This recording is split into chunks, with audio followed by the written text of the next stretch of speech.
Hi everyone and welcome back to a new tips and tricks video.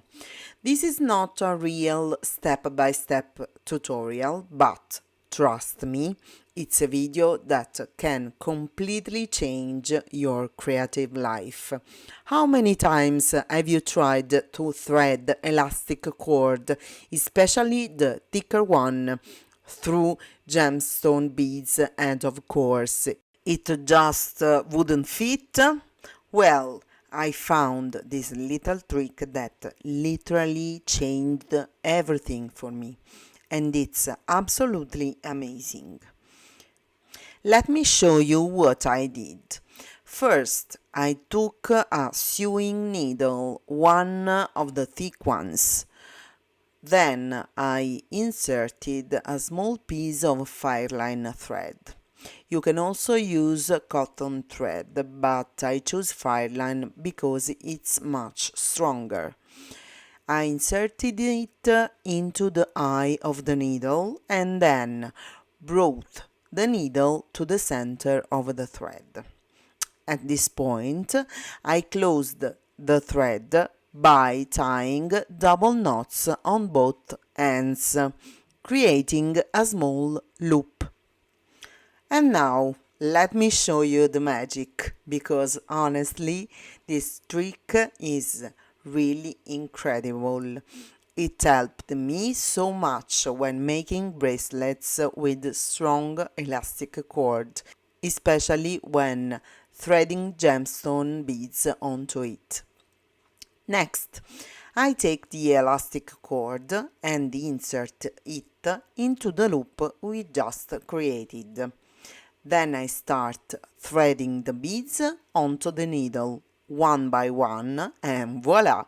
Simply look at this magic. It's honestly amazing. Slowly you'll be able to thread the beads easily. You can also thread more than one bead at a time, of course. And if the elastic cord slips out, don't worry, you can simply insert it back into the loop of fireline and continue working on your bracelet. For this technique I used a black elastic cord that is 0.8 millimeters thick, which is usually very difficult to thread through gemstone beads because the hole of the beads is 0.8 or smaller. I also used this sewing needle that looks like it comes from another era. It's very old, but it works perfectly. The beads I used are Amazonite gemstones, which are absolutely beautiful for making elastic bracelets. As you can see, they slide perfectly onto the elastic cord using this method. I also have elastic cord that is 1 millimeter thick, which is even harder, almost impossible to thread through bead holes that are 0.8 millimeter wide.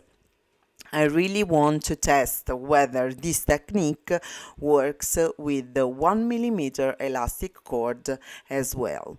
I have it in two colors, black and white.